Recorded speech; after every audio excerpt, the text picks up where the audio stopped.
318. Madam Clerk, do you have the ability to make that change? Yes, Your Honor. Thank you, Ms. Rollerson.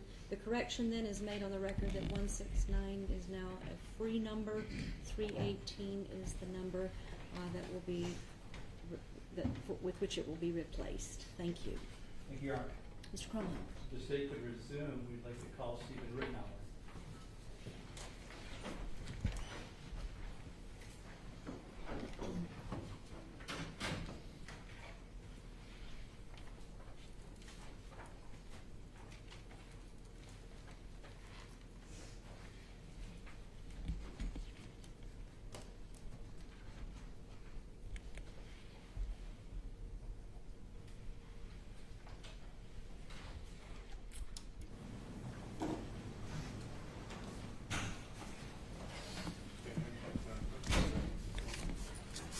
Do you swear or affirm that the testimony you are about to give is the truth, the whole truth, and nothing but the truth, so help you God? I do.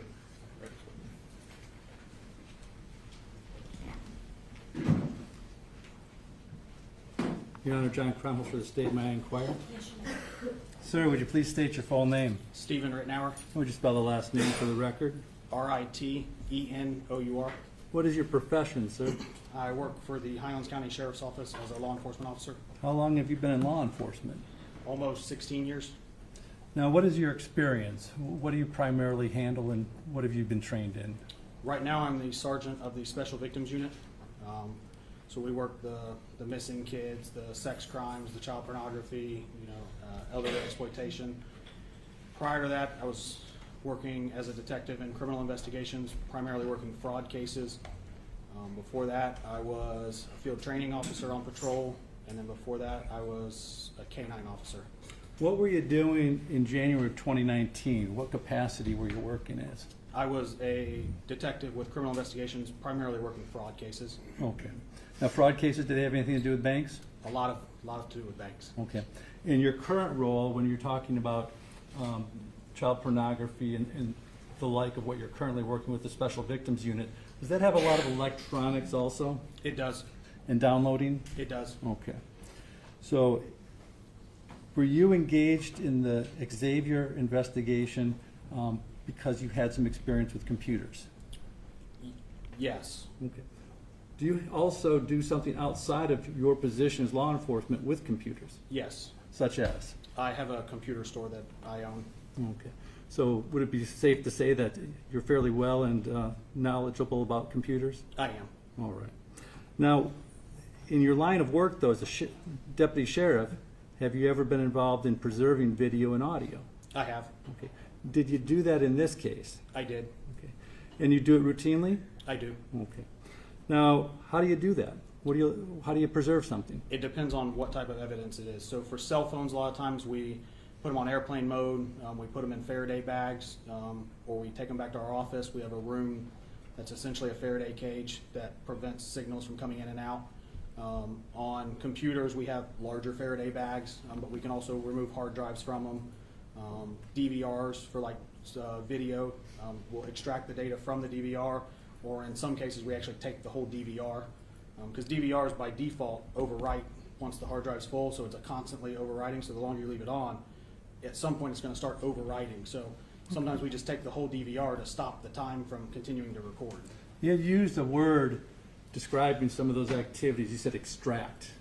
What's an extract or an extraction? So it depends on which way we're doing it. So like on a cell phone, we have different tools we can use that'll perform an extraction. So basically it'll extract the data off the phone, which is the first step. Then we take that extraction and we process it through other programs, or sometimes the same program if the company has both, to create the report so you can actually understand all the extractions. So it's kind of like you've got the raw extraction and then you've got the report that you can actually go through to find what you're looking for. Is this the phone or the computer just compiling this information, or is there something being done by an individual changing the context or anything once it's in the phone, or is it just a sort of a picture of what's already been done in the phone? So once we do the extraction, so on a computer we image the hard drive, which creates basically a forensic image exactly as it sat at that time, and then that's what we work with. We don't actually work with the original evidence. We make a copy of it, and then that's what we run our reports through. So whenever we make that image or that copy, that's exactly what it was at the time. Okay. Is there a reason you don't work off of the original, say, device? Yes. Why? Because if you mess up, you could lose all your evidence. Okay. And you do still place that material in evidence, though, correct? The We do. original? And therefore, it's there to be tested or inspected by anybody at any time during the course of an investigation, correct? It is. All right. But it's safer to work off of what you made the copy of in case there's some error. Correct. Okay. What type of information, for instance, can you get off of these things? Let's say on a phone. Are you getting call histories, text histories? Yeah, I mean, the amount of data that comes off somebody's cell phone is significant. You know, you can get the call history, you can get the text messages, you can get voicemails, your web favorites where you're going on the internet, your GPS data, your emails, social media, chat logs, you know, pictures, videos. You know, there's all sorts of. I mean, Does it indicate who you've been communicating with by identifying that source, that number, perhaps? Yes. Okay. And you'd mentioned GPS. And what's the GPS? What's that? So phones capture your GPS on a regular basis. Some phones do more than others. So when we download it, a lot of times it'll give us a very detailed history of somebody's location. I mean, it's very specific based on the make, the model, and sometimes even what software version you're running on it, whether it's an Android or an Apple. But it captures a lot of your data related to where your phone was at the time and whether you know what Wi-Fi networks you're connecting to, and stuff like that. Okay, very good.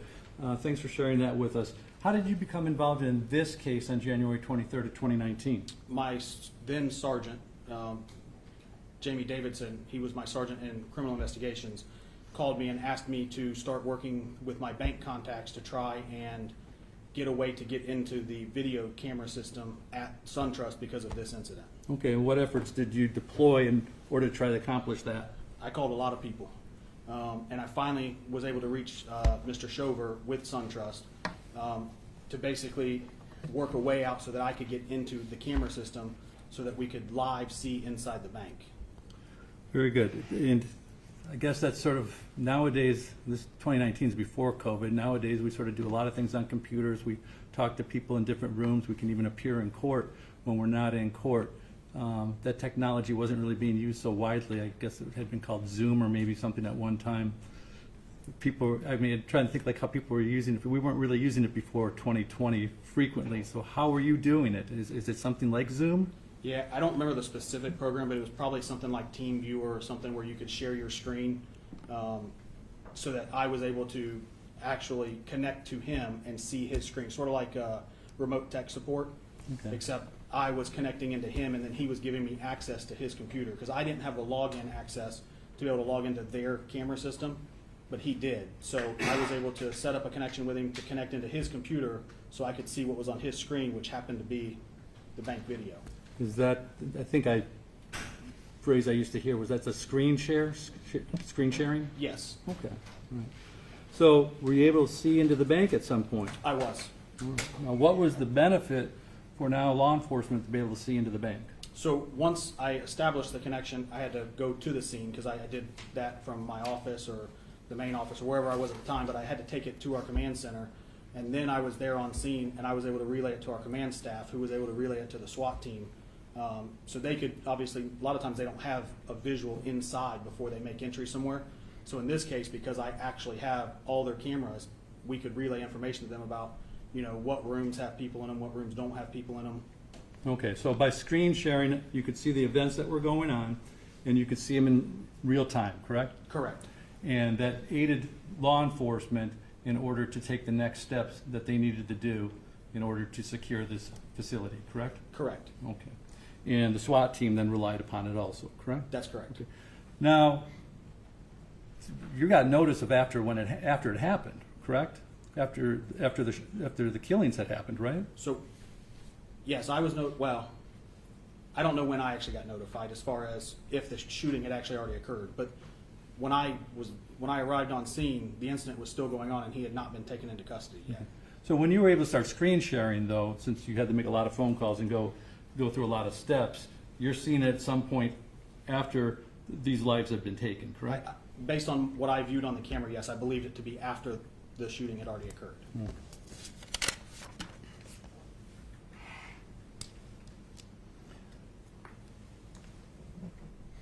Were you able to ever see any portion of that video or that captured video that preceded the moment than when you actually started sharing the screen? Yes, so after this, I was able to, from that same screen share, once he was taken into custody and the incident was, calmed down compared to what was initially, I was able to actually use that screen share to go back and watch the video and watch the shooting. Okay, so you were sharing a stream from the bank, I'm taking, correct? I'm sorry? You were sharing a stream from the bank, from the person from SunTrust. You were sharing that, right? Yes, Or he was sharing it with you. yes, And you were able then to go back to see the events prior to when you actually engaged in that sharing? yes, I was able to do that. Okay, so you were able to see the entire event that occurred from the date that Xavier had entered the bank that day? Yes, Okay. Did you learn that there was actually more captured somewhere else on some other source for multiple days? yes, so the actual DVR would have covered whatever the bank had historically for their camera system. Did you ever have an opportunity to have contact or retrieve the DVR? Yes, I did. And when and how? So what we ended up doing is, Mr. Shover, normally they can just download the video remotely, but because of he wasn't here, the internet, it was so slow to download. So we basically used a thumb drive and he pushed the video from the DVR to the thumb drive, and then we were able to unplug the DVR and put it in evidence and then secure it. What location did you do those acts? Those activities? Where did you do that? Where did you do the thumb SunTrust drive? Bank. Okay. When? It was either that day or the next morning. We were past midnight, so I don't know which. I don't know if it was before midnight or after midnight, Okay, but so it was either that day or the next day. And when you're putting the thumb drive in, how do you know you're getting the footage that you want to get? How do you know before you leave that you retrieved the footage that you needed from that day? Well, we can watch it from the thumb drive. Okay, did you do that there on that date with that DVR? The thumb drive, yes. Right, but the material you're taking from the DVR, putting on the thumb drive, you're confirming that you're retrieving the material that you saw earlier that day, correct? Correct. Okay, not at some later point, weeks later. Correct. Okay. So then that is secured and then placed in evidence, the thumb drive, correct? Correct. I turned it over to FDLE. You know who you turned it over to? I don't, but we would have logged the property receipt. Okay. What about the DVR? What happened with that? So we logged that into FDLE, but then they turned it back over to me, and I secured it in our digital forensics lab to keep it secure. Again, so it could be inspected by all parties? Yes. Now, did the DVR only contain January 20th? No, the thumb drive is just going to contain January 23rd, well, you said 23rd, 24th, January 23rd, the date of the event. That's what the thumb drive is going to contain, right? Correct. Did the DVR contain more than just January 23rd? Yes. Do you know how far back it went in time? Most of them are 30 days. I didn't actually look to see how far back it went on this specific one, but most of them are 30 days. It really depends on the size of your hard drives in there. So the more hard drives you put in there, the more storage space you have, the more days it'll cover. Okay. Now, you didn't then actually examine all the dates back through the DVR. That wasn't your rule, was it? Correct. I did not. Different agencies investigate different criminal activity. There's jurisdiction that applies. In our county, there's more than one law enforcement agency. You have the Sheriff's Office and Sebring PD, correct? Correct. Whose primary jurisdiction was this to investigate? Sebring Police Department. And who was going to be the lead detective or the case agent on that? Then it was Sergeant Reinhardt, who's now Lieutenant Reinhardt. Okay. And so it would have been his responsibility then to look at these materials and this data that you obtained and had preserved, correct? Or somebody somebody he tasks with it. Sometimes not just one person does it, but him or one of the other investigators could have done it, yes. Okay. But as the lead investigator, that information either is going to be retrieved from him or shared with him, correct? Correct. Okay. I'm going to show you, if I may approach the clerk, thank you. I'm going to show you what the previously marked and introduced the state's exhibits, number 222 and 223. May I approach the witness? Do you recognize state's exhibits 222 and 223? I do. And how do you recognize them? They have my initial and date on them. Okay. And why would you put your initial and date on them? I previously looked at them. Now, why did you previously look at them? To verify what was on it was the same videos from the incident date that I saw. Okay. Is that footage from January 23rd? It is. And is that footage then also from that DVR? It is. Is it footage that you were actually able to view with screen sharing? It is. Is it footage you were actually able to view with going backwards on the screen sharing? It is. Okay. And it's the same material that you took from the thumb drive and put into evidence, correct? Correct. You had done a little bit more on this eventually too. I believe you had done some search warrants in this case, correct? I did. Did you do search warrants for what items? I did a search warrant for a vehicle, a house, and for Facebook and Instagram. Okay. And did you do anything with a phone or collect a phone? So I didn't collect the phone, but FDLE did collect the phone, and then they turned the phone over to me, which I went and secured in our digital forensic lab Okay. Do you know where that phone was recovered from? inside the bank. Do you know whose phone it was attributed to? Mr. Xavier. Okay. How'd you get into the phone? The detectives that were interviewing him provided me the passcode for it, Okay. Do you even remember what that passcode was today? 1313. Okay. You got into the phone then with that passcode, correct? Right, so Now, did you have a search warrant for that at the time? I did not. Okay. So what'd you do? So I took it to the digital forensic lab, and that's our Faraday room. It basically blocks all the signal in and out, so something can't remotely access. Like, you know, your iPhones, your Androids, you can remotely access them if they get stolen. So obviously we want to prevent that. So we take it in that room, and then we plug it in. Well, in this case, when I plugged that phone in, it automatically turned on, probably because the battery was dead. And then it turned all the way on, and then it started receiving notifications. Okay. The Faraday room. What is the Faraday room? How's that? What is it doing? So basically, it's the room where our digital forensics unit actually does a lot of the downloads and extractions. It's got some special paint on the walls that blocks all the signal in and out. So, you know, if you walk in there with your phone and it's not connected to the Wi-Fi, you'll have no service. You can't make any phone calls or anything. It pretty much blocks it. So the goal is, if you get a kill signal, basically somebody trying to remotely access and wipe a device, hopefully it doesn't actually reach the phone. Okay. So if you take a phone into property, somebody could try erasing their phone before you got it into the Faraday system, right? They could, yes. Now, there's another way too. When you turn on the phone, is there some sort of mode that you can go to, so that you can select on the phone to prevent it from picking up Wi-Fi signal? You can use airplane mode. Okay. It's not entirely, with some of the new security updates with Apple and stuff, it's not entirely foolproof. So we kind of use multiple methods. You know, the Faraday room helps really well. Airplane mode helps. But in this case, once you open the phone up, turn airplane mode on, you just turn it back off.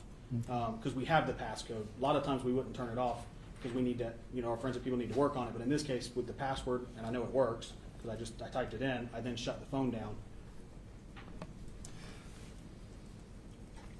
This phone that you retrieved from inside the bank that you were given the passcode to get into, then, did you do what we spoke about earlier, extractions? I did, after the search warrant was obtained for it. Okay. Were there other people in your agency that were also participating in that? Do you have anybody else that works specifically on computers? Jason Dion works on computers as well. Okay.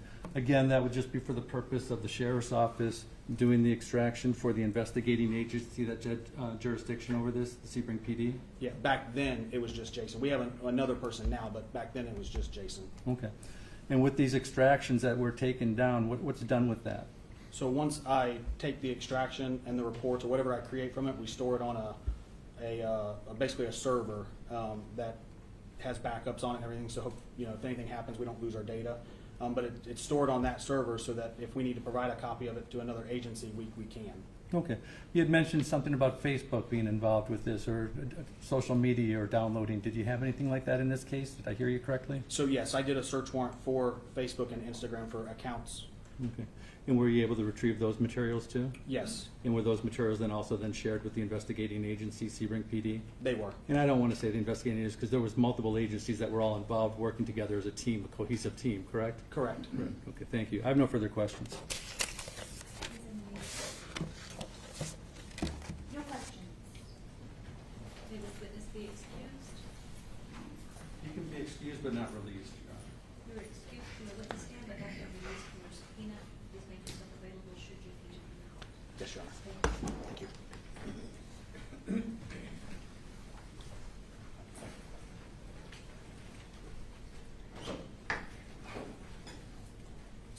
calls John King.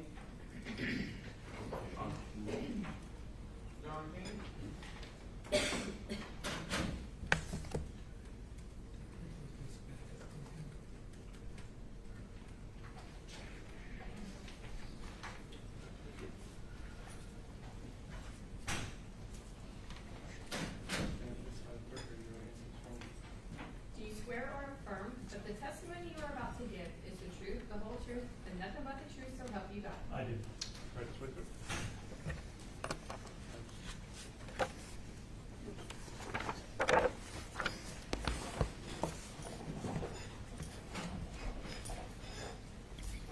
Good afternoon. Good afternoon. Please state your name and spell your first and last name for the record. My name is John King, John King. How are you employed? I'm employed as a special agent with the Florida Department of Law Enforcement. Special Agent King, how long have you served in law enforcement? I'm going on 40-plus years currently.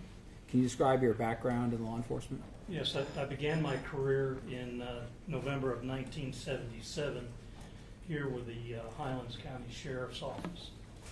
I rose to the rank of Detective Sergeant with the Sheriff's Office, and then in 1985 I was solicited by the Florida Department of Law Enforcement to go to work for them. So I began my career as a violent crimes agent working for the Florida Department of Law Enforcement in 1985. That lasted till about 2007. At that time, I was actually the resident agent in charge of a 5-county area conducting criminal investigations for the Florida Department of Law Enforcement. I retired in 2007 the first time and went into the private sector and actually began working criminal defense cases on homicides throughout the state. I did that for a brief period of time, and then in 2011 I was hired as the public safety director for the city of Avon Park. I managed both the police, fire, and code enforcement.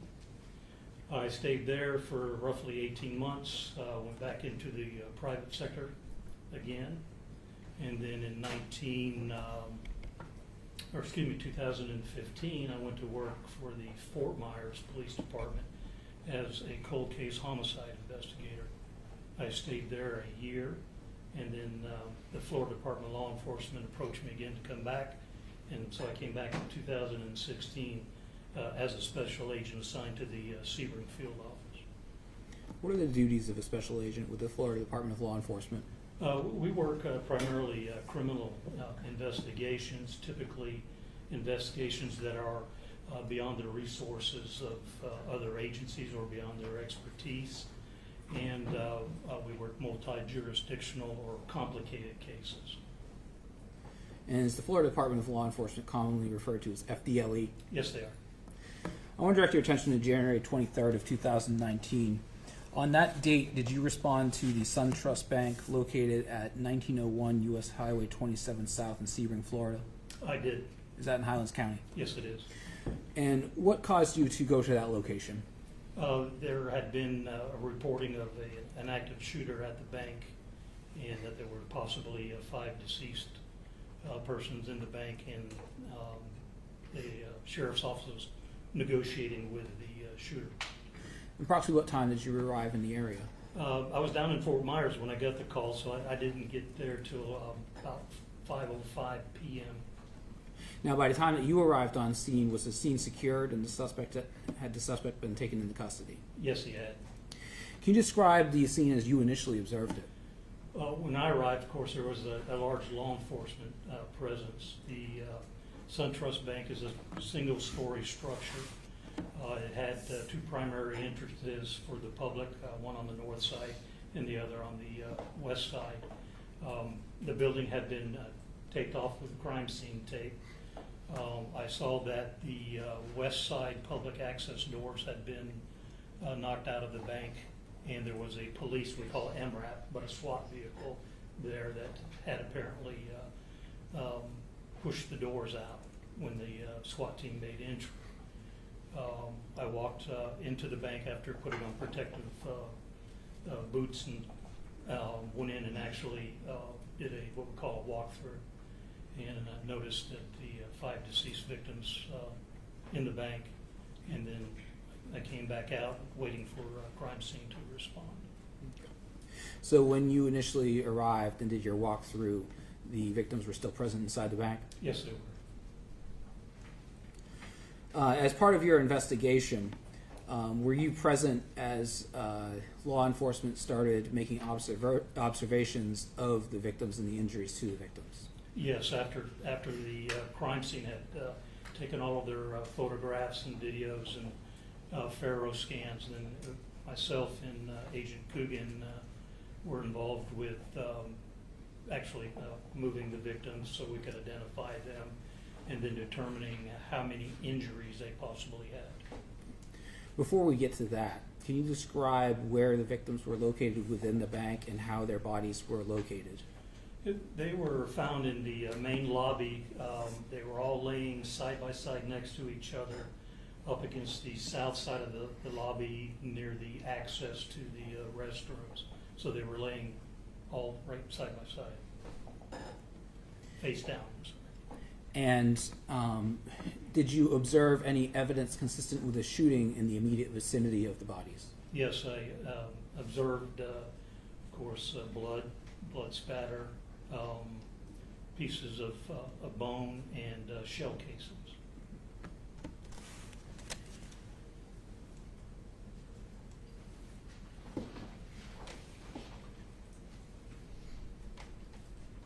I'm showing defense states 263 to 293.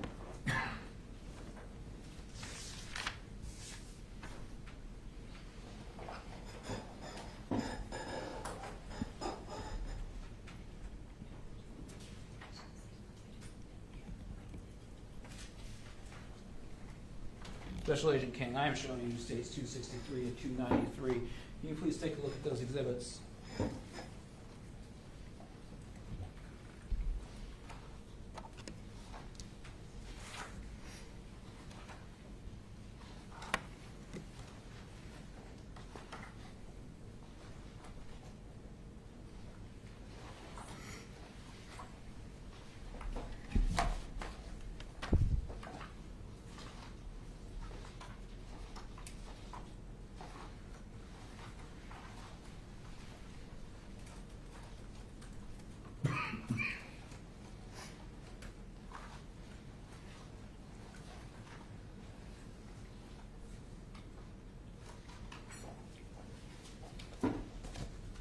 Do you recognize those exhibits? I do. This is a PowerPoint that I prepared. These a printout of the PowerPoint detailing the victims as they lay, and their injuries as we made note of them after turning them over. And do those photographs fairly and accurately depict the victims as they appeared at the scene when you first observed them, as well as the bodies began to be moved to document injuries? They do. Your Honor, statement of states 263 to 293 in evidence at this time. No objection. They will be received as States Exhibits 263, consecutively numbered through 293 in evidence.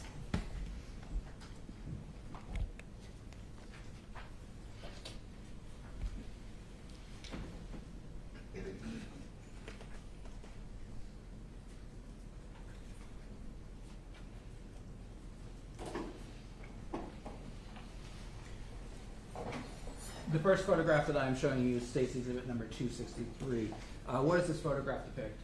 This is the 5 victims of the homicide. This is on the, as I described earlier, on the south side of the lobby.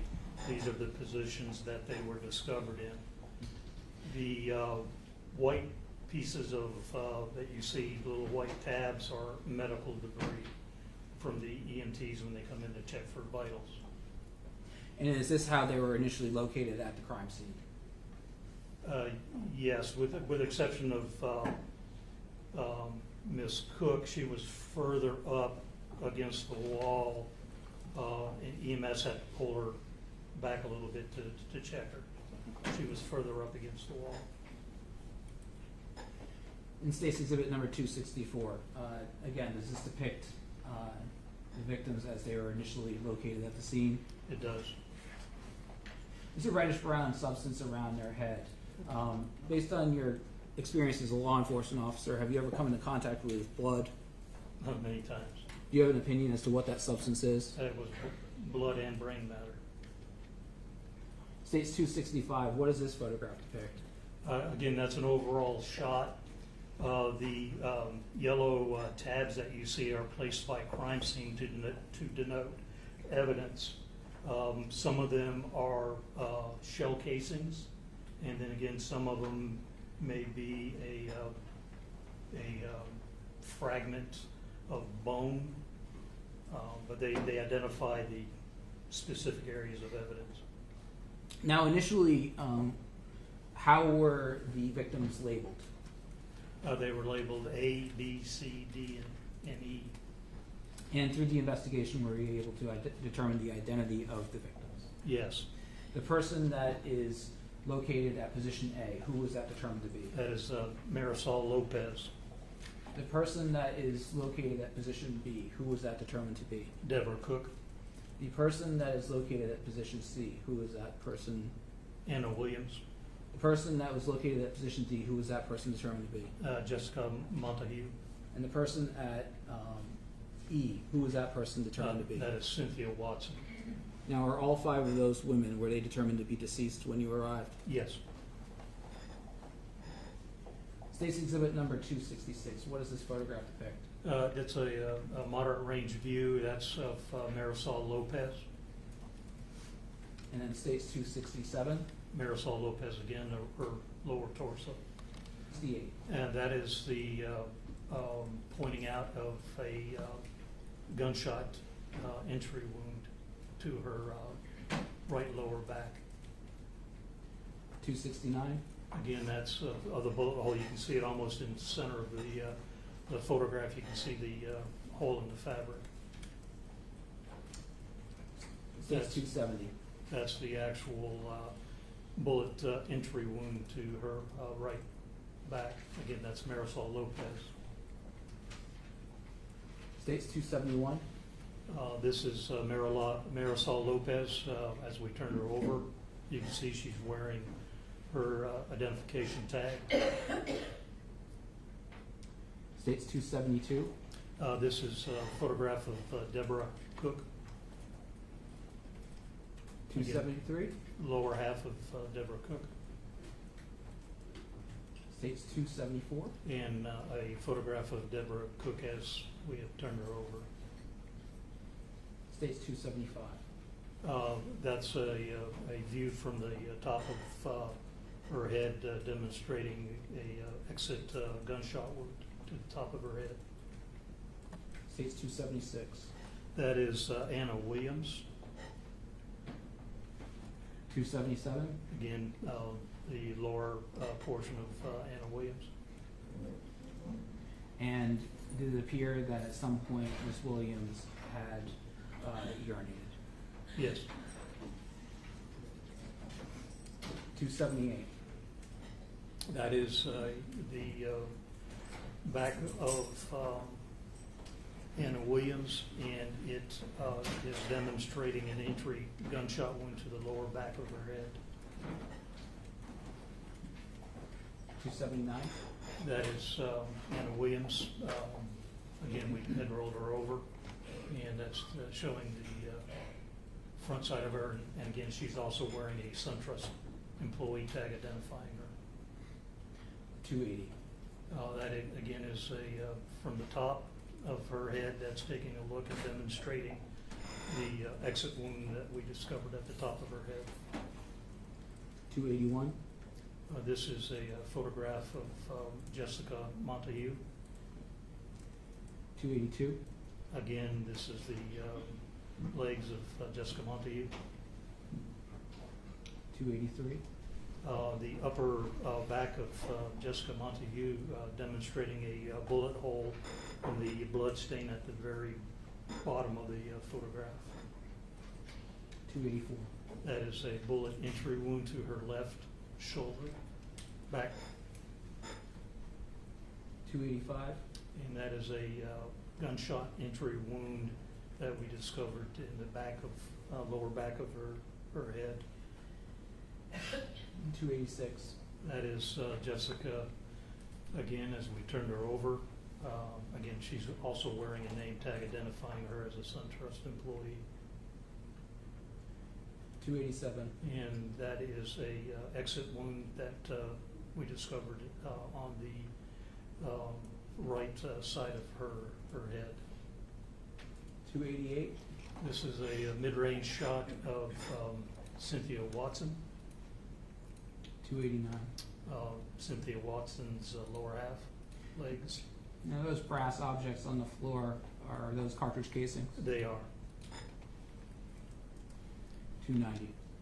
This is a mid-range shot of the backside of Cynthia Watson, actually demonstrating two bullet entry wounds, one to her lower left shoulder, almost to where her clothing starts, and then it also demonstrates a large fracture to the back of her head.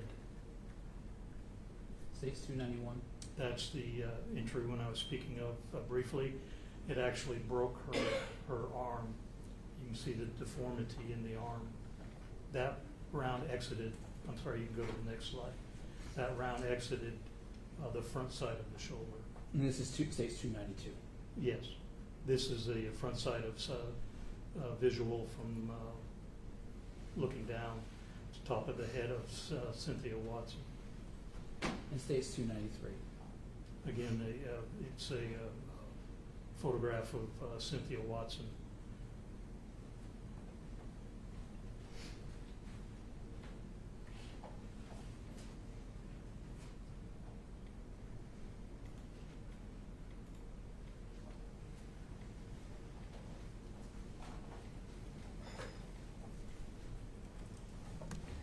As part of your investigation, did you obtain a copy of the SunTrust Bank surveillance video? I did. Who did you obtain that surveillance video from? I obtained it from Detective Stephen Rednow. And he is the one that actually pulled it from the DVR? As I understand it, yes. Now, after he turned that over to you, did you take it back to FDLE and review it? I did.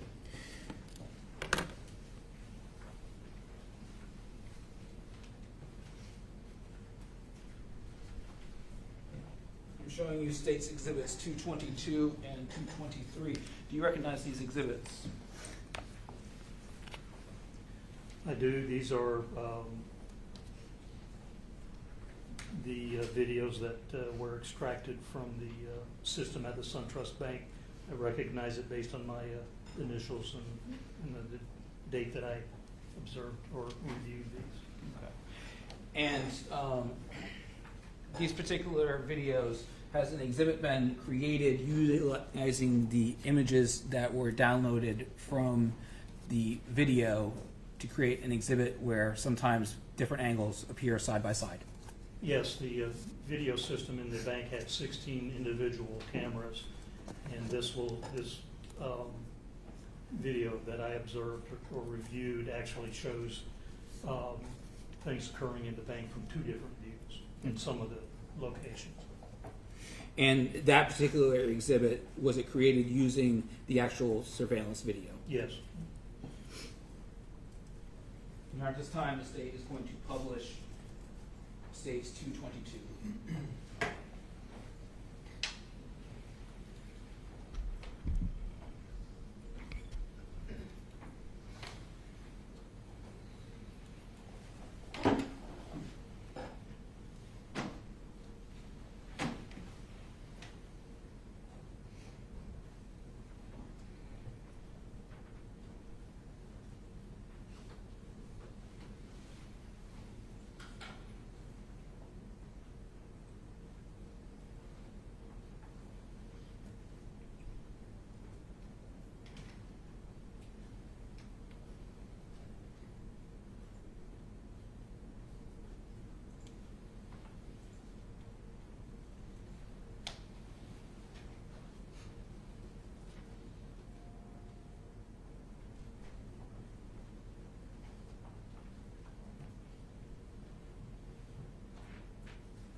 next one to show you states 223.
We'll be in recess. I do have a matter to address before the recess. It came to the attention of the defense through the noise that the dog made. There was nothing put on the record that there was going to be a therapy dog present in the courtroom while this witness was testifying. There was difficult evidence that was received in the last 2 hours since we came back from lunch, such that there were members of the audience that had to get up and leave, and there was commotion because of that, because of the emotional reactions that were being had. Not until about 15 minutes ago, when there was the noise of a dog shaking, did it become apparent to the defense that there was actually a canine in the courtroom with a handler who is dressed in a black shirt, and that's why I wanted to get this on the record before the recess, a black shirt that in no less than 3 places identifies either the Highlands County Sheriff's Office or therapy team in yellow letters on the shirt. It is highly inappropriate to have a therapy dog with an identifiable Sheriff's Office therapy dog team member identified through his clothing in the view of the jury. So they all now know that the people in the gallery were having an emotional reaction. They know that the court took the step, I guess, of trying to accommodate their emotional concerns by having a therapy dog present for them in the courtroom. I know that there are Florida statutes that discuss when a therapy dog can be provided as assistance for a witness under the age of 18 testifying in a highly sensitive type of case. I have been looking for an administrative order from Florida's 10th Judicial Circuit that says anything about a therapy dog being present, unbeknownst to the parties, or at least the defense. Maybe the state knew the dog was there, I don't know. I'm unaware of anything that says that a therapy dog and its handler, who is in clearly identifiable Sheriff's Office and therapy team dog member, therapy dog team member clothing, should be present in the courtroom. It is highly prejudicial to the defendant to have the jury believe that this is such an emotional situation that the court has to take the step of providing a therapy dog, not to witnesses, under 18 witnesses in the case, which the statute allows for, but to people in the gallery. It is highly prejudicial to the defense. It violates his right to a fair trial. It violates his right under the Florida and United States Constitutions to due process, and we are moving for a mistrial, and we are moving that the therapy dog and its handler be excluded from any further proceedings unless and until there is a hearing and the proper foundation is laid for such a presence. Does the state wish to be heard?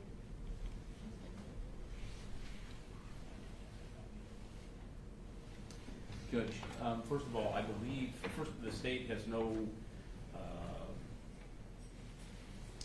input on whether the therapy dog was here or not. So that's an open courtroom. I do recall the therapy dog being here when we broke for lunch or sometime this morning. It's been fairly obvious that dog and the handler have been in here for at least a part of the day prior to the defense hearing the dog jingle and whatnot. I think if that had been a concern that could have been raised early on when this dog was here. I even saw it when I think I came back from lunch. So I think that's sort of open. I don't really know what prejudicial effect that has. We have 1, 2, 3, 4, 5 bailiffs in this courtroom as officers of the court keeping order. They all have sheriff stars on them. They all have badges on their shoulders. One is wearing a jacket with sheriff on it, and I don't know that that's a problem. This is a courtroom where people have gotten up and left and come back in. That distraction, I don't know, rises to the level of a mistrial by any stretch of the imagination. As far as the outburst that the defense is talking about, the individuals involved in that immediately got up and left the courtroom. It is not unusual for there to be some degree of sobbing or an occasional outburst, an emotional outburst in a case of this nature. As an officer of the court, I've been involved in many of these trials, and I hardly remember a time when someone did not have some sort of an emotional outburst, including the defendants in the cases. So given that, and given that that outburst was immediately the person left the courtroom, I don't know that that was any significant impact on the jury whatsoever, outside of expecting some normal emotional reactions. So this was not a protracted thing. This was not something that in fact, the TV is, partially in counsel tables, partially between the jurors and the individual that got up and left. So I would ask this court to deny the mistrial, as there just is not a sufficient basis to warrant such an extreme request. The court denies a motion for mistrial. There's not any prejudice shown with the sheriff's member of the therapy team, which is not under the court's control. It's under the sheriff's control, and there are, as you say, 5 members of the sheriff's office present in the courtroom, stationed all about, along with TVs and other distractible items. It is a break time, so everyone can relax and gather themselves together, and should continue to keep any emotional reactions to a minimum. If you feel like you're going to have an emotional reaction, please step outside. Thank you. We'll be in recess. Thank you.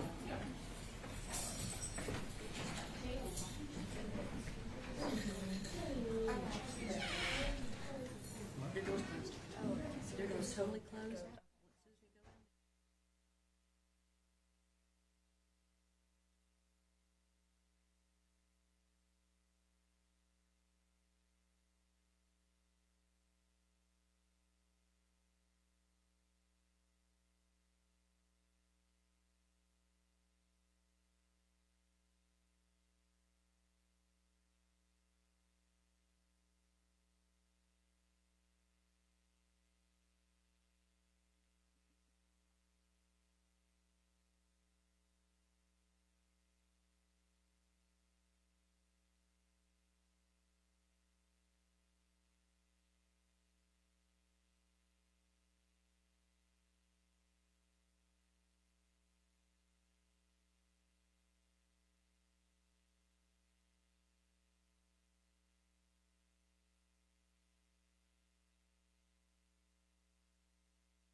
want pancakes? We have sweet smelling coffee and pancakes. We want our jurors.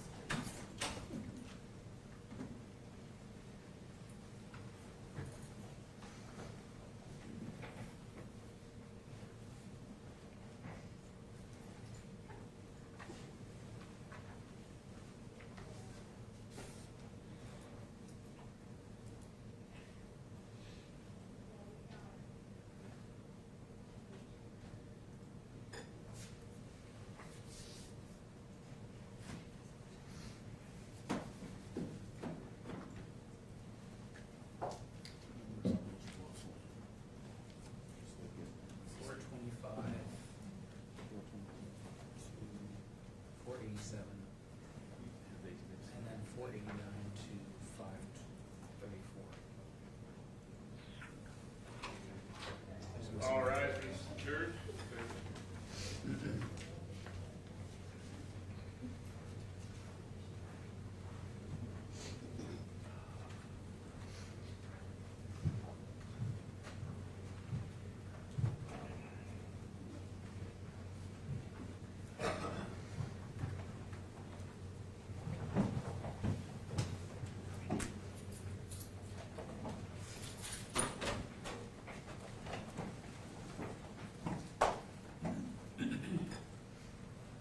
Here we see.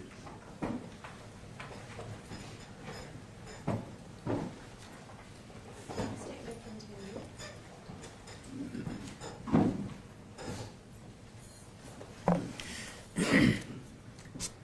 Now, as part of your investigation, did you conduct a detailed review of the video from the SunTrust Bank?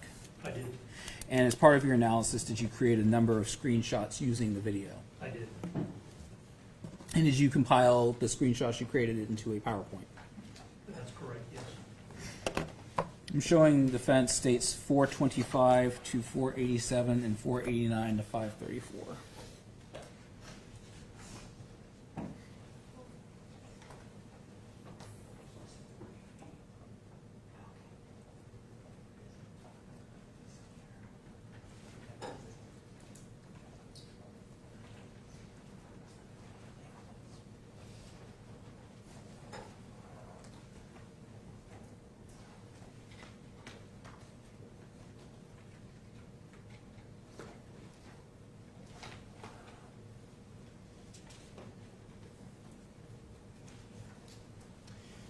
I'm showing you states 425,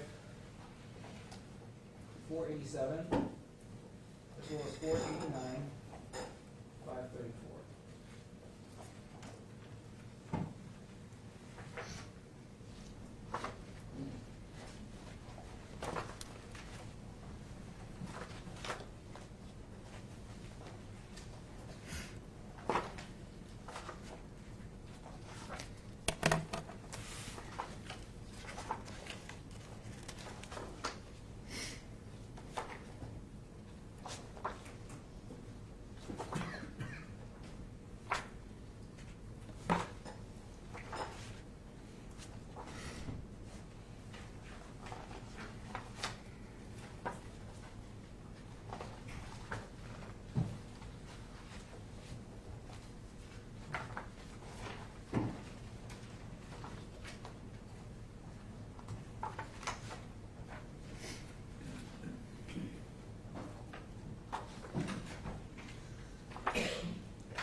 I recognize both these exhibits as being the PowerPoint that I created from the video.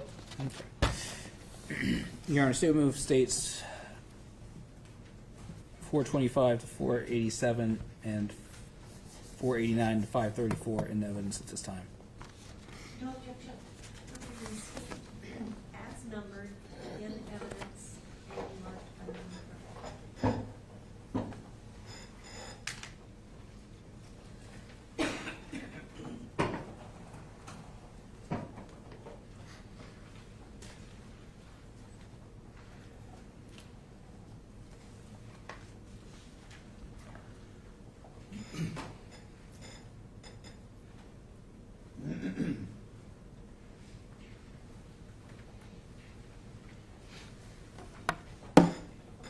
Starting with states 425, what time is depicted on this particular exhibit?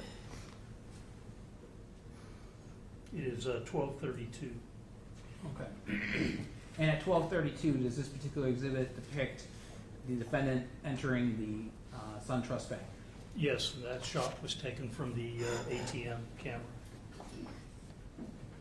States 426, what time is depicted on this surveillance? It's 12:32. And does this depict, again, the defendant entering the bank? Yes, it does. States 427. In this particular photograph, is there an outline on the defendant's back that as a law enforcement officer you recognize? Yes, I recognize that as being, he's wearing a ballistic vest underneath his shirt. And this is states 427. States 428. What does this photograph depict? This is when he first approached the tellers, I believe Marisol Lopez and Deborah Cook at Station 3. States 429. What does this photograph depict? That is of the defendant producing a handgun. States 430. What does this photograph depict? Again, it's a picture of the defendant producing a handgun. It's a better picture of the gun itself. And what time is depicted? That is at 12:33. States 431. Again, a picture of the defendant holding a firearm. 1232. This is a photograph of Cynthia Watson, Jessica Montague, and I believe Anna Williams sitting at a desk. Okay. And is Miss Williams looking towards the teller counter? Yes, she is. 433. What does this photograph depict? It depicts the defendant pointing his firearm in the direction of Miss Williams, Miss Watson, and Miss Montague. Now, this particular photograph is taken at what time? That is taken at 12:33. Okay, in 16 seconds. Correct. And then approximately 2 microseconds before this particular photograph is taken showing the defendant pointing his firearm in their direction. Correct. States 234. This is depicts the tellers and Miss Watson, the standing to their feet and following the orders of the defendant. States 435. Again, this is them, all 5 victims standing together in the lobby of the bank. 436. 436 depicts Miss Lopez walking to the west doors. 437. Again, Miss Lopez walking to the west side doors to lock them. 438. That is actually depicts Miss Lopez at the door locking the west side entrance. 439. Photograph of Miss Lopez walking away from the west side doors towards the north side doors. 440. Is Miss Lopez locking the north side public access doors. 441. Miss Lopez walking away from the north side door. Now, this particular branch, did it have 2 public access doors? Yes. And where were those doors located? One's on the west side on Tubbs Road, and then on the north side on US 27 side. States 442.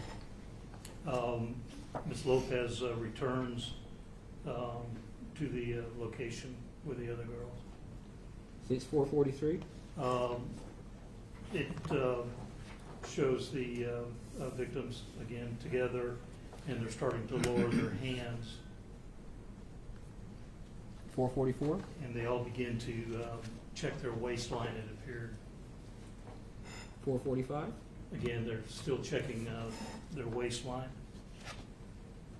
446. and they're beginning to turn around and to lay down. 447. The same, they're turning around and beginning to lay on the floor. 448. They're laid on the floor, and you get the defendant standing in the aisle at their feet. And what time is this surveillance still taken from? This one is taken at 12:34 and 54 seconds. Now, states 449. This is not a surveillance still. This is a photograph from the crime scene. That is correct. And does this depict where they were located Yes, and how they were located? yes. States 450. 450 is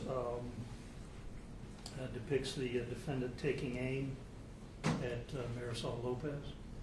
And what time is this is depicted on this still? This is at 12:35 and 10 seconds. States 451. There are some red circles. What are those red circles highlighting? Those are highlighting the movement of the victims. As the shot was fired, their feet raised from the ground, just to show that they flinched as a result of the shot. What time was this taken from? That's 12:35 and 16. States 452. This is a shot from the west door. This was taken at 12:35 and 15. It basically shows the defendant's position in relation to Ms. Lopez when we fired the first shot. States 453. 453 shows that as he fired the shot, her head rose from the ground. And the red circle highlights the position of her head. Yes.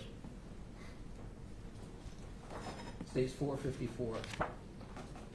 454 shows her head. Again, it's raising up as she's been shot. Now going back to 453, what time was this taken?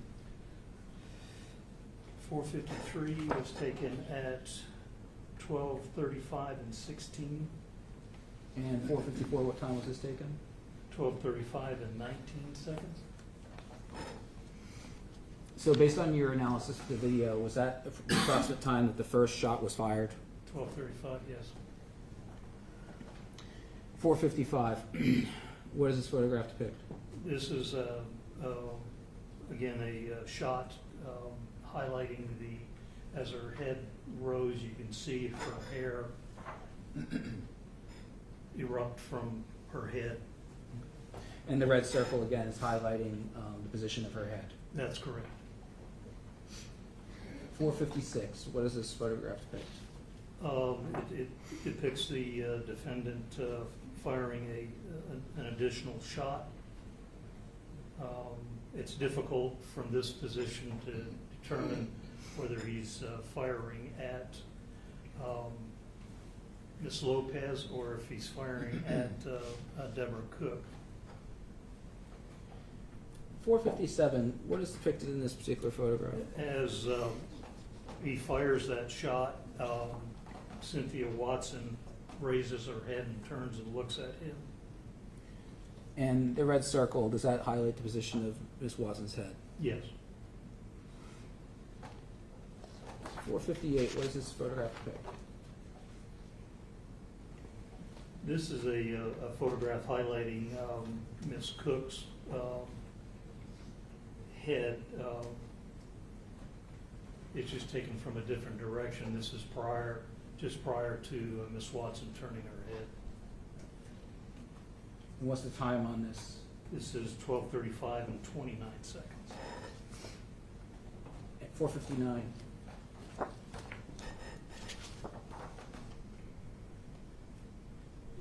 .459 depicts, now you can see the defendant, he's pivoted away from Ms. Lopez and his handgun is now pointing in the direction of Cynthia Watson.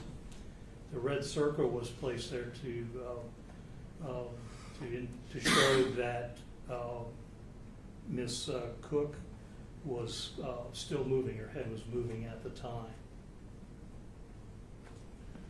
460.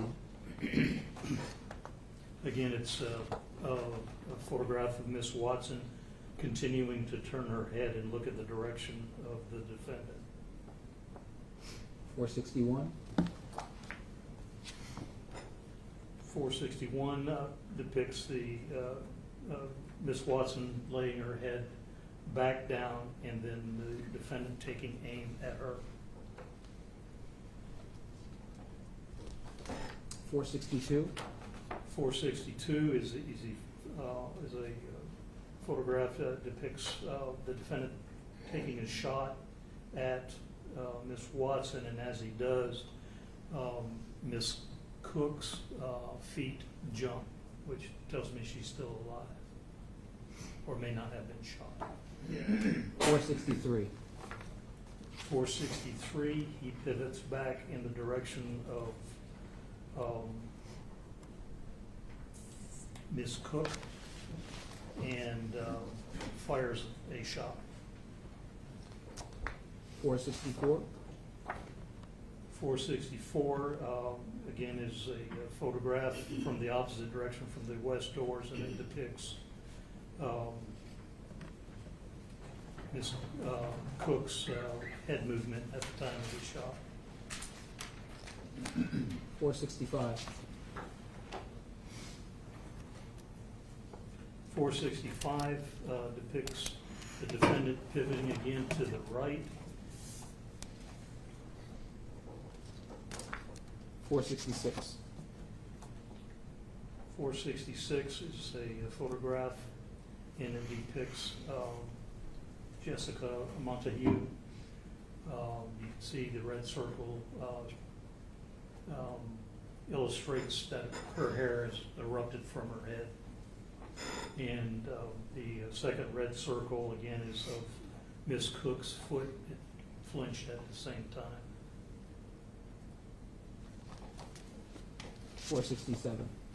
467 is a shot again from the opposite direction, and it depicts Miss Cook's feet, and it demonstrates that her foot moved when the shot was fired. 468. 468 is photograph. It depicts the defendant again pivoting more to the right in the direction of Cynthia Watson. 469. 469 shows the defendant firing a shot at Miss Watson, and the red circle depicts her hair erupting from her head. 470. Again, this is a photograph of from the opposite west side door. camera, and it depicts movement on the part of Miss Cook. Her head was moving. 471. Is the photograph of the defendant. He pivoted back to the left, and he's aiming in the direction of Miss Cook. He fires a shot, and her foot jumps. This is 472. 472, correct. 473. 473, again, is from the opposite direction, and it depicts the shot to Miss Cook's head. 474. 474, he pivots to the right and takes aim at Anna Williams. 475.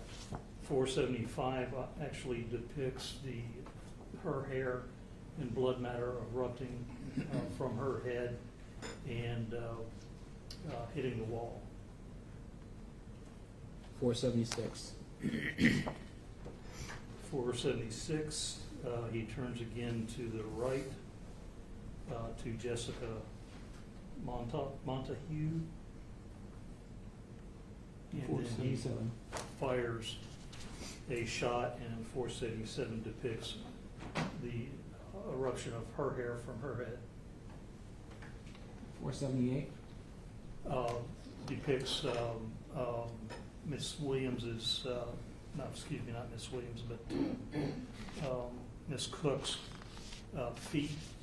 They were still moving.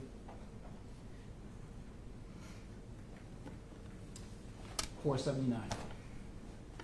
479 depicts the defendant walking away from the victims in the lobby towards the west door.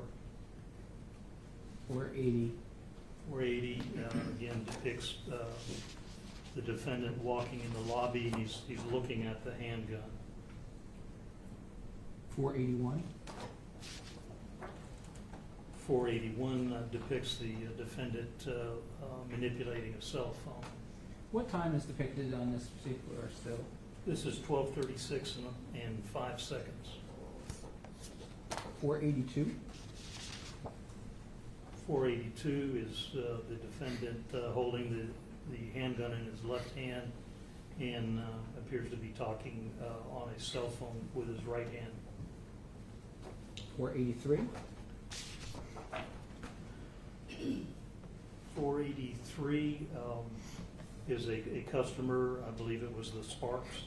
Mr. Victor Sparks appears at the door, and this is a photograph depicting the defendant pointing his gun at Mr. Sparks, motioning him away.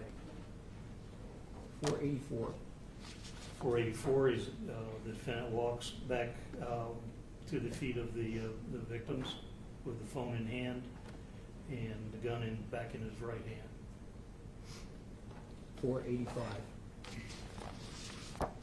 485 again depicts the defendant walking in the area of the victims with a gun in his hand.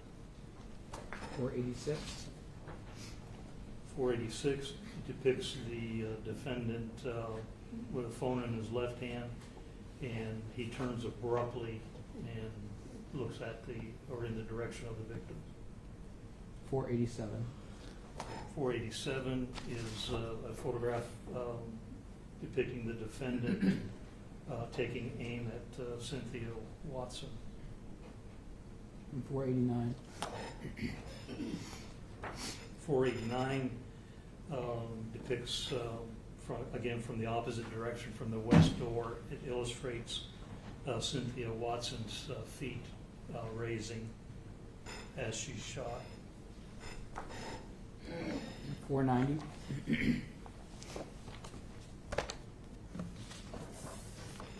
490 is a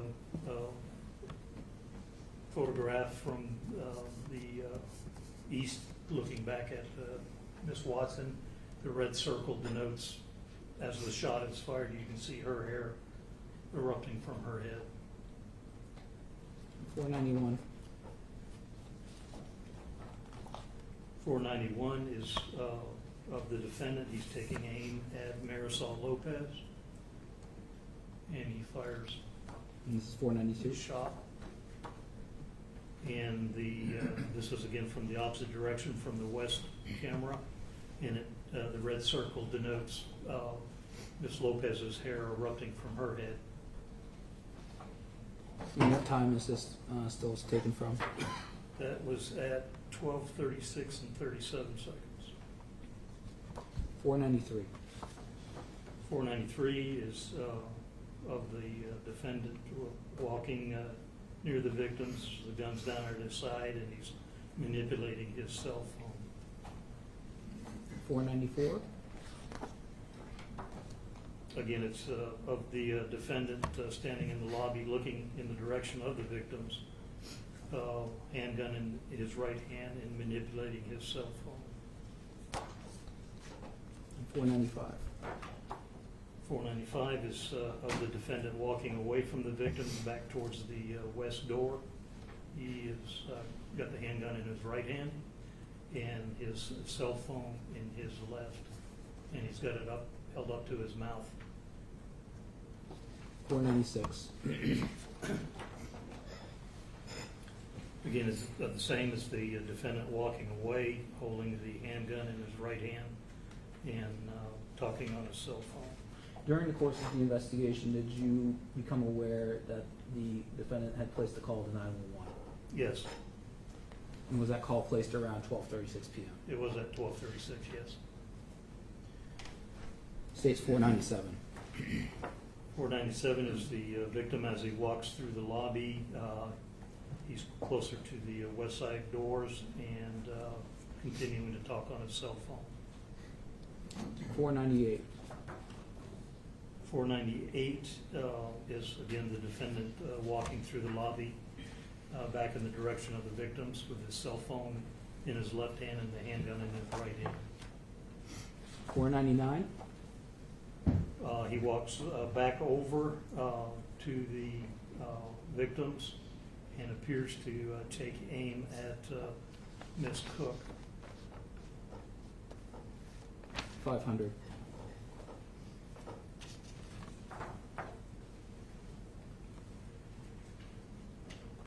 500 is from the west camera again, and it's of the defendant actually standing at the feet of Marisol Lopez and aiming his handgun at her. 501. 501 is the defendant again walking away, handgun in his right hand. If you back up for a second, I want. Sure. That also again shows the outline of the ballistic vest on the back, on his back. Now, at this point, has the defendant placed the gun to his head yet? No. 502. What does this photograph depict? The defendant took a kneeling position next to the desk on the west side of the lobby and knelt there and ultimately placed the phone on the desk, his cell phone. What time was this still shot from? This was at 12:39 and 53. Now, you were at the bank that day. What type of view would a person positioned in that location have of the public access doors? He would have what we call a tactical view of both doors. You can see anybody coming from either direction. States 503. Is a photograph depicting him placing his cell phone on the desk. States 504. This is a shot from the ATM camera. It shows the arrival of the first two officers and shows customers Barone and Magana arriving. They originally had come around to the west side doors and tried to get access and then came around to this side, to the north side. What time is this? This one is at 12:40 and 59 seconds. Now, states 505. 505 is of the defendant in a kneeling position by the desk, and he's got the handgun, he's holding it to his right temple. Now, going back just a few seconds, the gun is not at his temple, Correct, and this is states 503. correct. And then approximately 2 seconds later, law enforcement arrives within view of the door. Yes, And then around the exact same time that law enforcement arrives, the defendant then places a gun to his head. yes. 506, what does this photograph depict? 506 depicts the defendant, again, in the kneeling position. He leans forward, places his left hand on the ground, and he's still holding the handgun to his right temple. Now, when he leans forward, kind of behind the desk, again, does this correspond with the time that law enforcement began to arrive on scene? Yes. States 507. What does this photograph depict? Again, it's a continuing sequence of the defendant kneeling next to the desk with the gun to his head. States 508. What does this photograph depict? 508 depicts the defendant picking up his cell phone from the desk. States 509. What does this photograph depict? It depicts the defendant with the handgun to his right temple as he starts to pivot away from the desk on his knees. 510. 510 actually is from the east side camera, and it shows the defendant actually crawling from his kneeling position back towards the office door to the left. And what time would that have been? This was at 12:51 and 44 seconds. Now, is there a hallway back there? Yes, a hallway that leads to several offices. And from a tactical perspective, would that give more protection and more cover to be? For him, yes, Yes, that's what I was referring to. yes. 511. 511 is a photograph of him actually at the doorway. He reaches the doorway or the hallway. And from that position, what type of view would he have of his surroundings in the lobby and the doorways? He would still have a view of the both public access doors. And would that position, again, for him, allow more tactical cover and more tactical advantage? Yes. 512. 512, the defendant actually stands, and he's got the gun held to his temple. 513. 513, he turns and he starts to walk down the hall. 514. 513 is just a shot of the lobby, and the defendant is not visible from this camera view. What time is this? This is at 13:57 and 9 seconds, and it's a little difficult to see, but in the doorway you can see the officers starting to approach the door. So this is just shortly before 2 p.m. That is correct. So it's been a little bit less than an hour and a half since the shooting occurred. An hour and 27 minutes, I believe. States 515. I put the red circle there. Again, it's a picture of the lobby looking across back to the west door. Defendant's nowhere to be seen, but it denotes law enforcement approaching the door. States 516. 560 is a photograph of the west side door as the, we call it an MRAP, but as the SWAT vehicle approaches and starts to drive through the door. 517. 517 is moments after the MRAP has broke through the west side doors. What time does that happen at? That happens at 13:57 and 48 seconds. Does it go without saying that a vehicle crashing through a plate glass door is going to create a lot of noise? Oh, yes. 518. 518 is the vehicle backs away, and it shows the doorway is still partially obstructing access to the bank. 519. 519 depicts the SWAT team as they pull away part of the debris, and they start to make entry into the bank Approximately what time does the SWAT team start to make entry into the bank? at 13:59. And again, is the defendant present in the lobby according to video surveillance? He is not.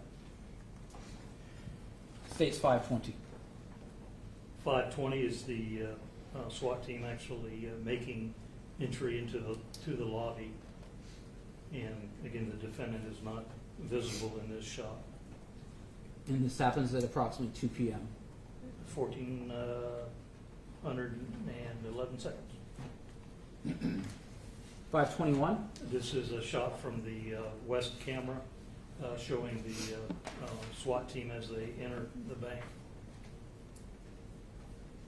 522. Again, a shot from the west camera depicting the SWAT team as they enter the bank. Now, while this is happening, through your investigation, did you learn that the defendant was on the phone with a crisis negotiator? Yes, he had gone to the back office, and I guess his cell phone had died, and he was actually on a hardline phone with a negotiator. 523. 523 is, again, of the SWAT team, with their focus is primarily down the hallway, and of course you've got some of the other tactical officers are pointing in the opposite direction. 524. Again, of the SWAT team as they enter the bank. 525. A repeat, it's again the SWAT team focusing on the hallway. 526. 526, in the very bottom center of the photograph is a robot that actually has a camera system on it.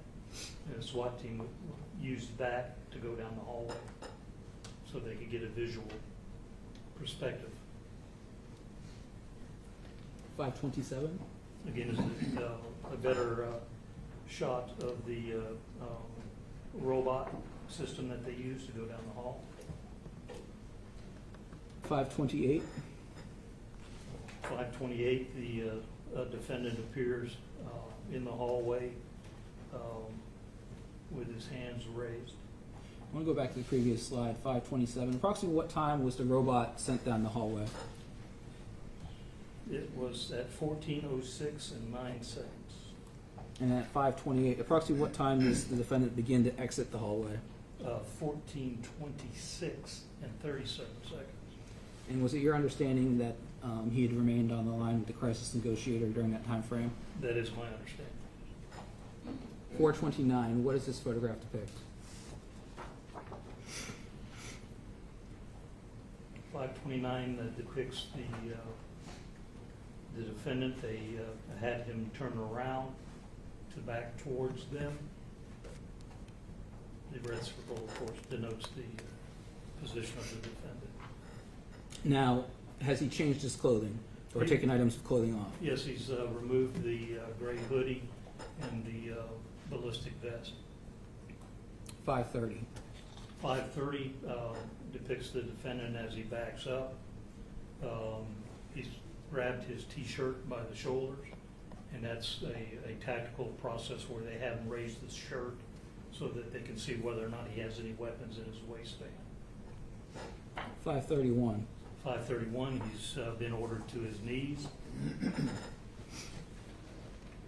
532.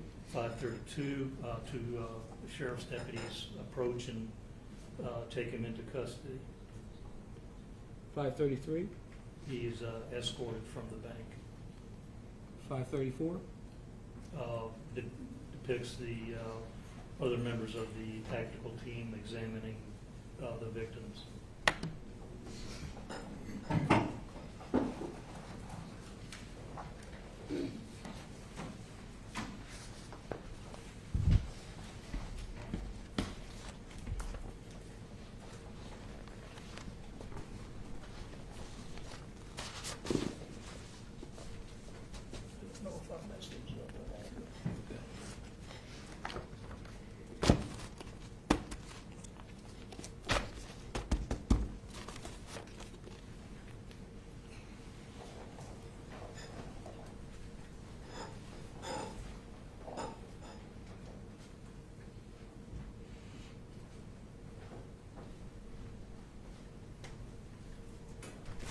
Based on your review of the video, how much time elapsed between the first shot that was fired and the final shot that was fired? 2 minutes and 5 seconds. Turn to the witness. Questions? No questions. You may. Sir, you are excused and free to go. Thank you.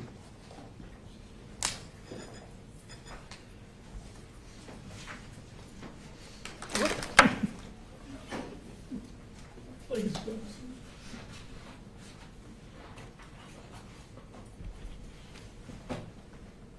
State calls Kate Fay. I'm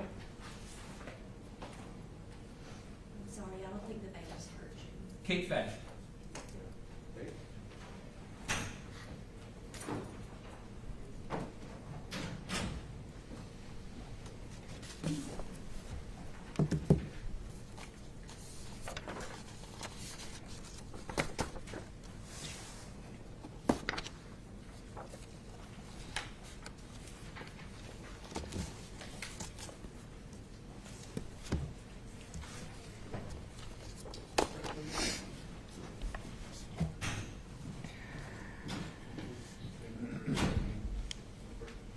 Do you swear or affirm that the testimony you are about to give is the truth, the whole truth, and nothing but the truth, so help you God?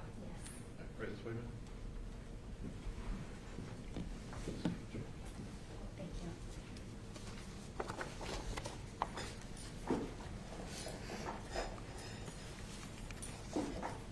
Good afternoon. Hi, good afternoon. Please state your name for the record and spell your first and last name. My name is Kate Fay, K-A-T-E-F-A-H-E-Y. How are you employed? I'm employed with the Florida Department of Law Enforcement as a crime lab analyst. Can you describe your educational background? Sure. I have my undergraduate degree in forensic science from the University of New Haven in Connecticut and my master's degree in criminology and crime cultures from the University of Portsmouth. And how long have you been employed by the Florida Department of Law Enforcement? I've been with them for 13 years now. Now, in addition to your education, have you received additional training through your duties with FDLE? Yes, within FDLE, for the disciplines that I'm assigned to, the crime scene section and the friction ridge section, also known as latent prints, I completed a 2-phase training program for each of those disciplines. So the first phase would be literature review, practical exercises, oral assessments, competencies. After the completion of that, I would do supervised casework under the direct supervision of a certified analyst, and it's the same for both the crime scene section and the friction ridge section. So basically you have 2 assignments at FDLE. I do, yes. All right. How does that work? During the week, I respond to the friction ridge section, so I work a 40-hour week. That means that I will receive items of evidence to be processed to develop possible latent prints. I can compare those latent prints to known standards if I have them, and I'll write reports and testify when needed. With respect to crime scene, I'm on an on-call rotation, so when a crime scene occurs and I am requested to go out, we'll go out and we'll process that scene. That means we're going to document it through photographs, notes, sketches, and search for and collect any items of evidence that we may see. And again, we'll write reports and testify when needed in court. Now, you said that you work in the friction ridge section. Does that deal with fingerprints? Yes. Have you ever had an opportunity to conduct a fingerprint examination? Yes, I have. Approximately how much of your duties is involved in conducting that type of examination? So friction ridge is my full-time discipline. So 40 hours a week, if I'm not at a crime scene, I'll be doing fingerprint comparisons and latent print work. So is it fair to say that you've conducted many, many of those types of examinations? Yes, I have. And have you ever, having conducted the fingerprint examination, ever testified about your findings in court? Yes, I've had the opportunity to testify before. How many times? I would say roughly 20 times about. And what jurisdictions have you testified in? Both county and federal court I've testified in. What is a fingerprint? So a fingerprint is actually referring to, the term is kind of this finger, in our fingers we have patterns. And it's referring to the end tips, and they're all composed of friction-ridged skin. And that means that there's areas of raised ridges, and then in between them there's valleys that we call furrows. And that skin covers our whole hand and our feet, and that's what is unique to each of us. You mentioned that that skin is unique to the individual. Why? So based on the way our skin grows in utero and when we age, we have unique, we can start with what we call level 1 characteristics. So we all have patterns on our fingers, and we can actually categorize those into loops, arches, and whorls. We all have them, so we can categorize them, but then if we look a little closer, we have level 2 detail. And that's going to be small points and minutiae that differs for each of us.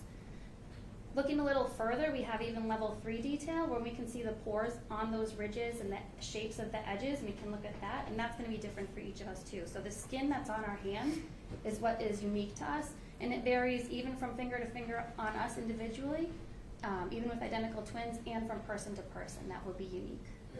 Are you able to use those unique characteristics to distinguish between one person's prints and another? Yes, so a combination of those points that we look at within the friction-ridged skin and the impressions, we can do a comparison to compare a known individual to a latent print that we may have developed. You mentioned a latent print. What is a latent print?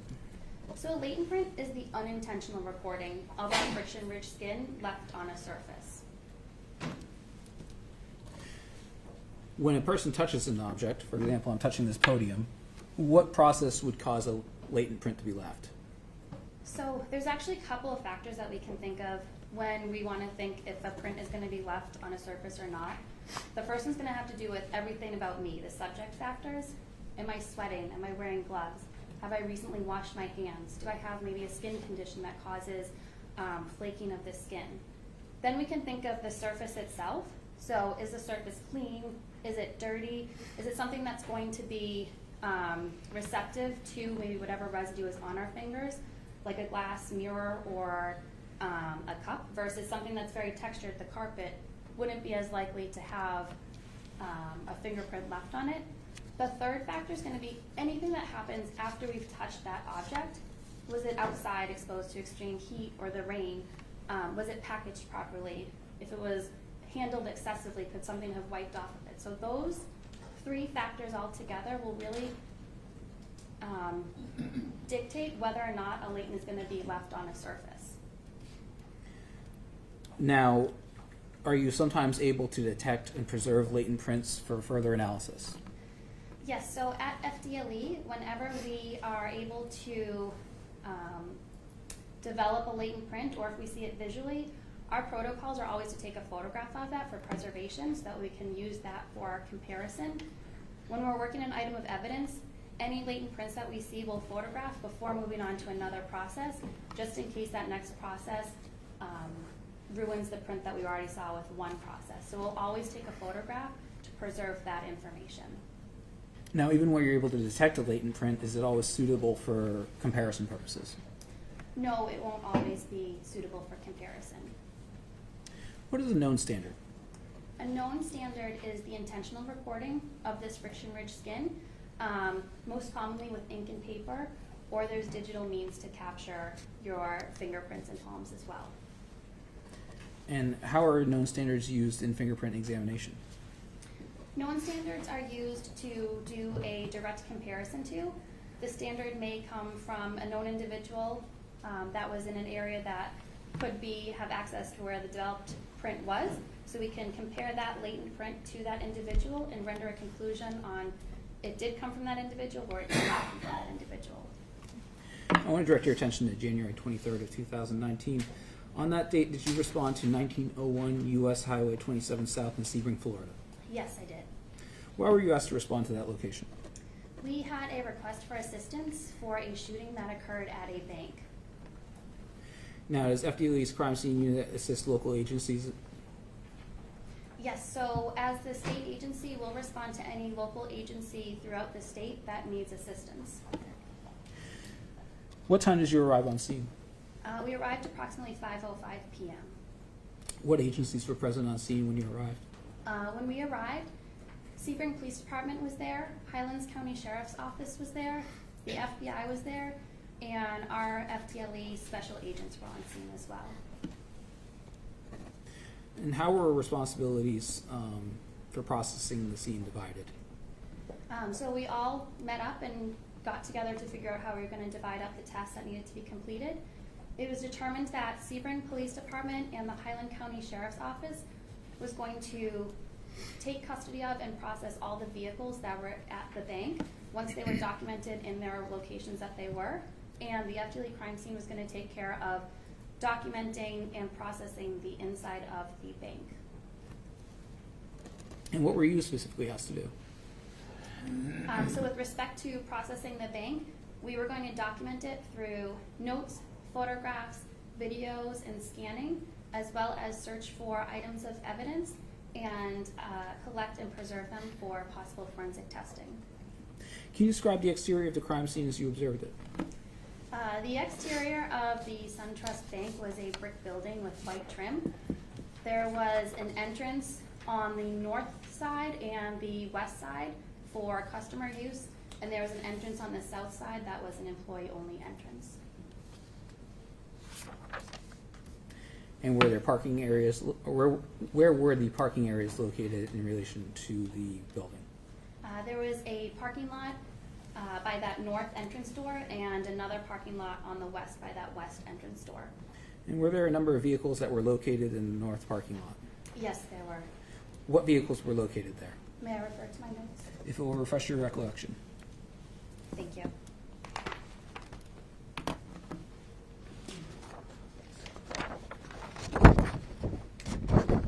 So in the north parking lot, there was a 2008 gray Chevrolet Impala. There was a 2010 gray Mercury Milan. There was a 2013 red Dodge Journey. There was a 2008 Ford Blue Mustang. There was a 2008 black Cadillac. And there was a 2003 black Nissan Altima. Were photographs taken of the location of those vehicles? Yes, they were. I'm showing defense states 1 through 25.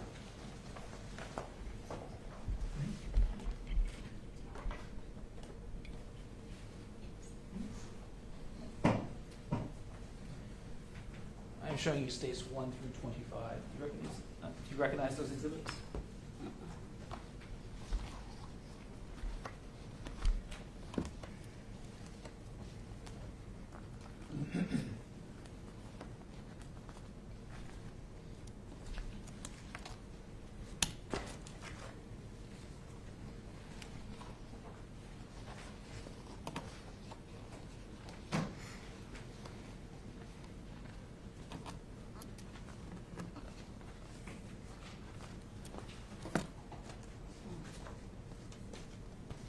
Yes, I do. And do those photographs fairly and accurately depict the vehicles that were located in the north parking lot? Yes, they do. Mayor, State would move states 1 through 25 in evidence at this time. No objection. They will be received as State's Exhibits 1 through 25 as marked and so marked. Thank you.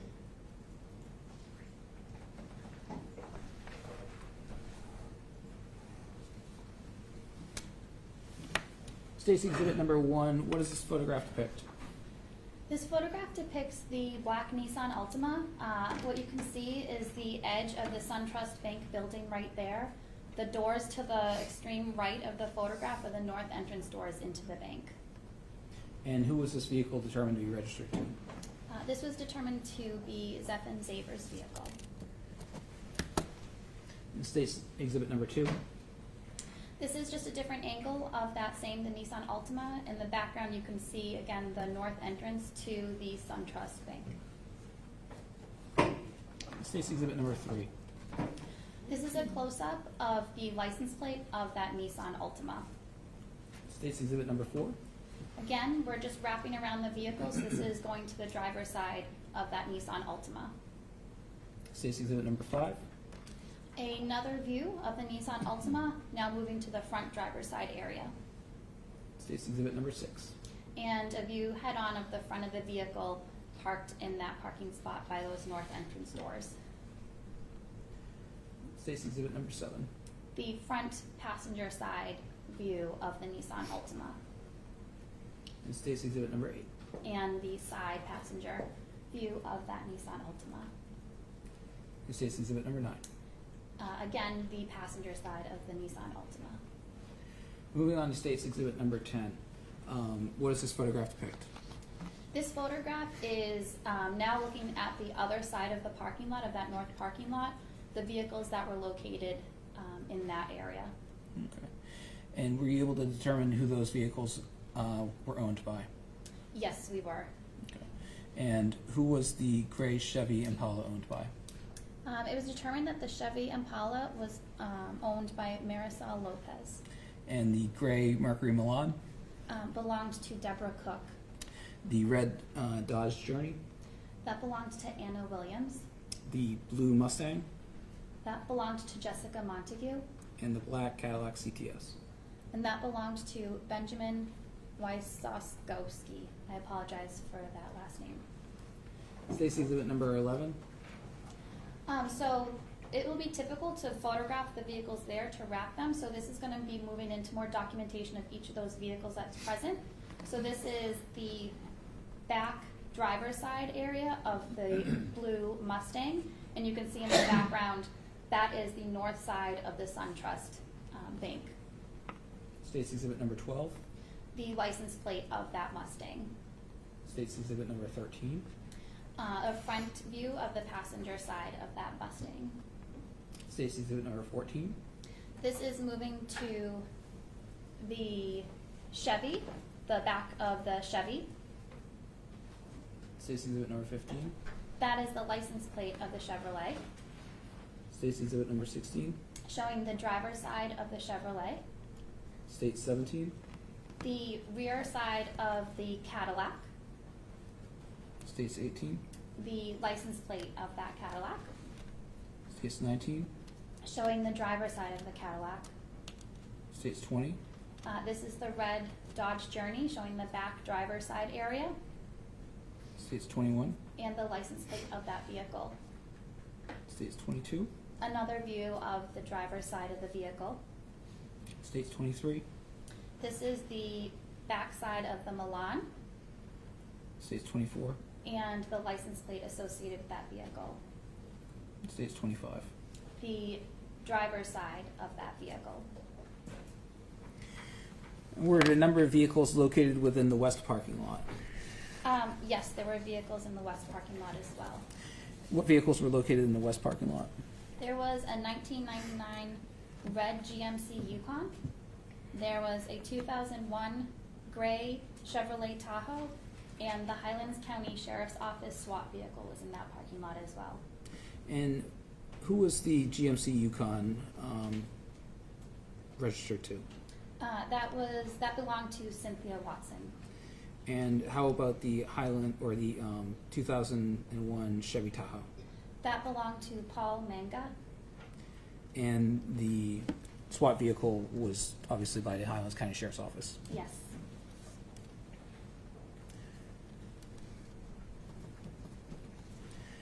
As you approached the crime scene from the west, what did you observe? As you approach the building from the west, I noticed that the doors were no longer intact. So you were able to gain entrance through the west entrance doors that had been previously destroyed. Moving into the building from that angle, I observed several cartridge casings, possible bone fragment, possible blood, as well as 5 women decedents laying on the floor in a line together.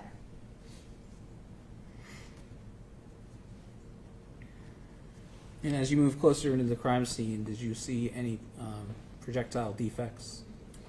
Yes, there were several areas of projectile defects noted on the south wall of the lobby where the women were, on the ground, and in the baseboard by where they were resting.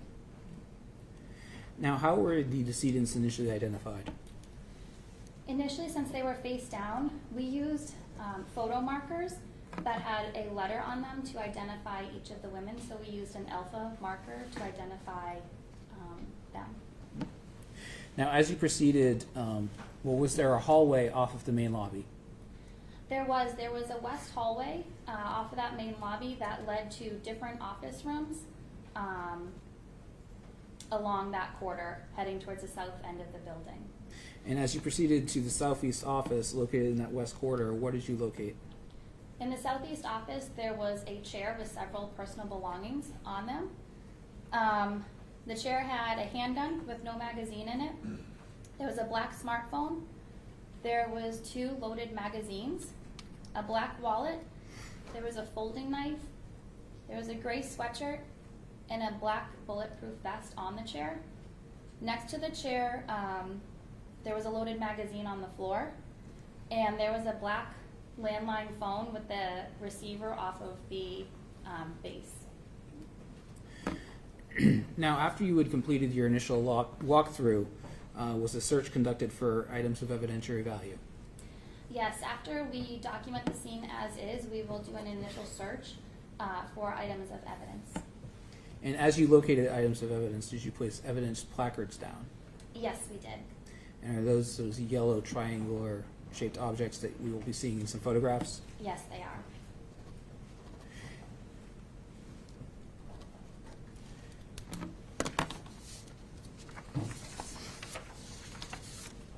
Your Honor, this witness will take approximately another 45 minutes to an hour to complete. It is 4:50. You're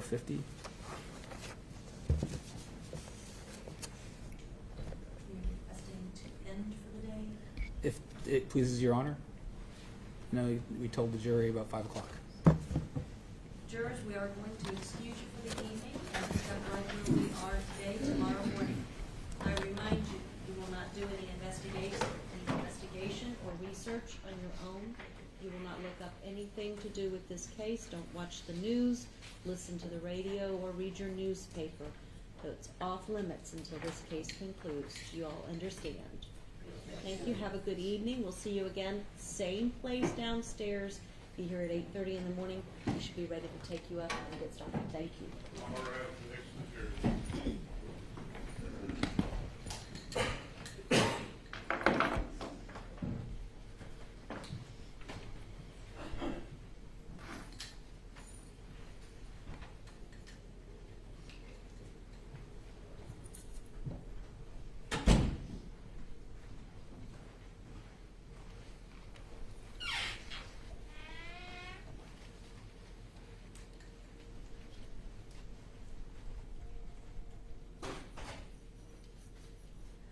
Ms. Fay, you continue to be on the witness stand. You are under oath. Because you are being examined, you may not discuss your testimony with anyone until we pick up tomorrow morning.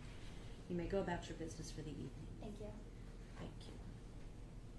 Is there anything further from the state this evening? No. Defense? No, Your Honor. We will go in recess for the evening. We will reconvene tomorrow morning, 8:30. Thank you all very much.